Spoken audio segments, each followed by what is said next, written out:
विराम मिळेल किंवा याच्यातून एक तोडगा निघेल. अनेक गोष्टी अशा असतात ज्या राजकारणाच्या पलीकडे असतात आणि मला वाटतं मूलभूत असतात. सगळ्याच पक्षांनी प्रश्न हे विचारणं गरजेचं असतं. तरी देखील गेल्या 2 दिवसामध्ये आम्हाला वाटलं होतं की पहिल्या दिवशी घटना घडल्यानंतर असेल, आपल्याच माध्यमातून लोकांसमोर आल्यानंतर असेल, काल आम्ही आंदोलन केलं त्याच्यानंतर असेल, अनेक वेगळ्या पक्षांनी हा विषय घेतला त्याच्यानंतर असेल, कुठे ना कुठेतरी जी काही घटना, जी दुर्दैवी घटना घडलेली आहे दीनानाथ मंगेशकर हॉस्पिटलमध्ये, त्याच्यावर उत्तर येईल आणि काहीतरी न्याय त्या परिवाराला मिळेल. मला ह्याच्यात परत एकदा मी सांगतो, राजकारण आणायचं नाही, कुठच्याही पक्षाला ह्याच्यात खेचायचं नाही आहे, कुठच्याही व्यक्तीने ह्याच्यात खेचायचं नाही आहे.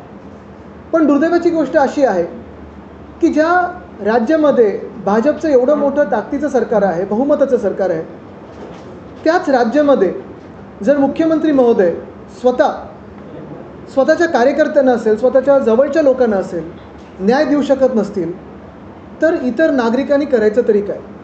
तसं पाहायला गेलं तर असंच बीड प्रकरणात झालं. त्यांचेच कार्यकर्ते होते, त्यांचेच सरपंच होते, त्यांची हत्या झाली, मंत्र्याचा राजीनामा घ्यायला उशीर झाला आणि ते प्रकरण अजूनही तसंच आहे. न्याय त्या परिवाराला अजून मिळालेला नाही आहे. पण ही जी घटना आहे, एका महिलेचा मृत्यू, प्रेग्नंट महिला होती, गरोदर महिला होती, 2 बालकं तिच्या पोटात, आणि मग जेव्हा तिथे ती एका वेगळ्या स्ट्रगलमध्ये होती, एका वेगळ्या कठीण परिस्थितीत होती. जे काही आम्ही ऐकतोय ते हॉस्पिटल प्रशासनाने सांगितलं की 10 लाख रुपये द्या, नाहीतर आम्ही तुम्हाला ॲडमिट करू शकत नाही. मी पुन्हा एकदा ह्याच्यात कुठच्याही डॉक्टरांना दोष देऊ इच्छित नाही. डॉक्टरांना दोषी पकडू शकत नाही. डॉक्टर मेहनत करत असतात, त्यांची सेवा लोकांची करत असतात. पण महत्त्वाची गोष्ट म्हणजे हॉस्पिटल प्रशासनाला हे सरकार जाब विचारणार आहे की नाही, हा एक प्रश्न आज उपस्थित होतो. आणि मी हे एवढ्यासाठीच समोर आपल्या मांडत आहे कारण ह्याच्यावरून धक्कादायक गोष्ट ही होती की ज्या रात्री हे सगळं घडलं, की ज्या वेळेला हे सगळं घडत होतं, मुख्यमंत्री मदत निधी जे सहायता कक्ष आहे, त्या कक्षातून 5 फोन जवळपास ते हॉस्पिटलला गेलेले आहेत. कदाचित ते आमदार महोदय असतील, त्यांच्या घरातूनही फोन गेले असतील. पण जे हॉस्पिटल प्रशासन एका गरोदर महिलेला सांगू शकतं किंवा तिच्या परिवाराला सांगू शकतं की मंत्र्यांनी करो, मुख्यमंत्र्यांनी करो, कोणी फोन केला तरी 10 लाख रुपये द्या, नाहीतर आम्ही तुम्हाला ॲडमिट करणार नाही, ही मगरुरी, हा माज, ही मस्ती हे फडणवीस सरकार उतरवणार आहे की नाही, आज हा सरळ प्रश्न आहे. असे अनेक हॉस्पिटल्स महाराष्ट्रात आहेत जे PPP मॉडेलवर चालतात किंवा प्रायव्हेट चालतात, चॅरिटीवर चालतात. अनेकदा ह्याच्यावर प्रश्न उचलले गेलेले आहेत, चर्चा देखील होते विधानभवनामध्ये. त्याचसोबत मागच्या वर्षी मला वाटतं जेव्हा फडणवीस साहेब DCM होते, तेव्हा त्यांनी एक चॅरिटीज कमिशनरचे रिपोर्ट बनवला होता. त्या रिपोर्टचं पुढे काय झालं, तो रिपोर्ट पब्लिकमध्ये आला नाही आला, मला ह्याच्यात जायचं नाही आहे. या हॉस्पिटलनी टॅक्स भरला आहे नाही भरला आहे, किती देणं लागतं सरकारला, मला त्याच्यात जायचं नाही आहे. पण जर ह्या हॉस्पिटल्सना आपण 1 रुपयाच्या किमतीने जमीन देत असू, अनेक सवलती देत असू, आणि हे सगळं होऊन देखील चला आत्ता ह्या मिनिटाला दुर्दैवाने ती व्यक्ती, त्या ज्या महिला आहेत त्या भाजपच्या आमदाराच्या मला वाटतं PAच्या पत्नी होत्या, तरी देखील जर सामान्य पुणेकर त्या हॉस्पिटलमध्ये गेला तर तो सुरक्षित आहे का? त्यांना सेवा मिळणार आहे का?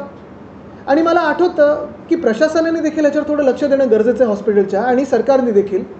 कोविड काळ असताना उद्धव साहेबांनी एक निर्णय दिला होता की कोणी व्यक्ती अशी इमर्जन्सीमध्ये कुठच्याही हॉस्पिटलमध्ये आली तर नाकारू शकत नाही तुम्ही, त्यांना ट्रायज एरियामध्ये नेणं त्यांचं कर्तव्य आहे त्या हॉस्पिटलचं, आणि मग ते पेशंट स्टेबल झाल्यानंतरच तुम्ही पुढचं काही विचारू शकता किंवा दुसऱ्या हॉस्पिटलमध्ये ट्रान्सफर करू शकता. पण आज पुन्हा एकदा प्रश्न हाच उपस्थित होतो की जर भाजपचे स्वतःचे कार्यकर्ते असतील किंवा त्यांच्या पक्षात त्यांना पक्ष मानणारे लोक असतील, हे ह्या राज्यात ज्यांना न्याय मिळत नसेल, तर इतरांनी करायचं तरी काय, हा एक मोठा प्रश्न उपस्थित होतो. दुसरं म्हणजे प्रत्येक हॉस्पिटलला त्यांचा डॅशबोर्ड बेड्सचा हा सरकारला खुला करून द्यायचा असतो. ह्या दीनानाथ मंगेशकर हॉस्पिटलचा डॅशबोर्ड खुला आहे का?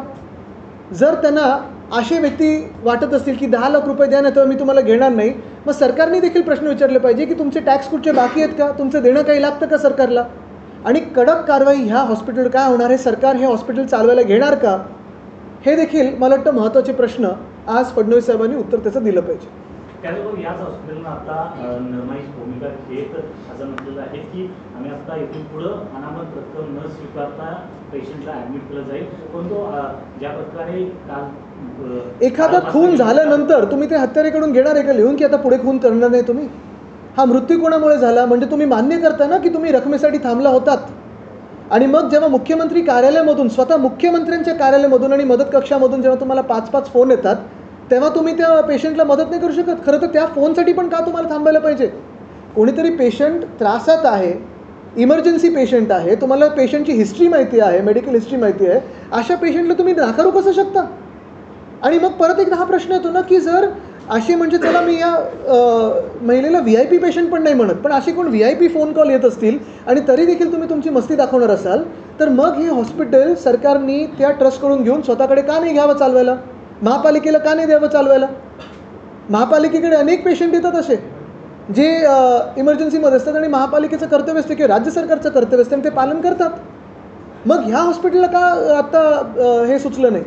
हॉस्पिटलला चौकशी समिती नेमली होती त्याच्यामध्ये म्हटले की अगोदर रेग्युलर चेकअप होतं, त्या रेग्युलर चेकअपला देखील ह्या महिला येत नव्हत्या असं. बघा जे काही असेल काही त्याचं कारणं देत असतील, रेग्युलर चेकअपला येत नसतील, पेशंट हिस्ट्री माहिती असेल, पण जेव्हा एखादी व्यक्ती तुमच्याकडे इमर्जन्सीच्या सिच्युएशनमध्ये येतं तुमचं जीव वाचवणं कर्तव्य नाही आहे प्रशासनाचं.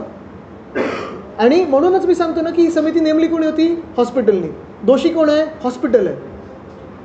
मृत्यू कुठे झाला आहे? कोणामुळे झाला आहे? हॉस्पिटलमुळे झाला आहे. तर मग परत एकदा मी हेच सांगत आहे की कदाचित ह्याच्यात मी डॉक्टर्सना आणूच इच्छित नाही आहे, पण प्रशासन जे आहे ना हॉस्पिटलचं त्यांनी ही सगळी उत्तरं दिली पाहिजे आणि सरकारने उत्तर दिलं पाहिजे की मुख्यमंत्री कार्यालयातून जर काय 5 फोन गेले असतील, जे आता मला पेपरमधून पण कळलं, पण असतील किंवा नसतील, सामान्य नागरिक सामान्य पुणेकर या हॉस्पिटलमध्ये सुरक्षित आहे का? आणि बाकीच्या हॉस्पिटल्सचं काय? मग त्यांचा एक रिपोर्ट आहे जो DCM साहेबांनी मला वाटतं अजून टेबल केलेला नाही आहे. तो रिपोर्ट पाहायला तर अनेक हॉस्पिटल्स आहेत, पण मी पुन्हा एकदा सांगतो मला ह्याच्यात जायचं नाही आहे. ह्या हॉस्पिटलची ही जी काही घटना घडलेली आहे त्याच्यावर सरकार कारवाई करणार की नाही करणार आज हा प्रश्न आहे. कारण बघा आज भाजपचे कार्यकर्ते जाऊन एखाद्या प्रायव्हेट क्लिनिकमध्ये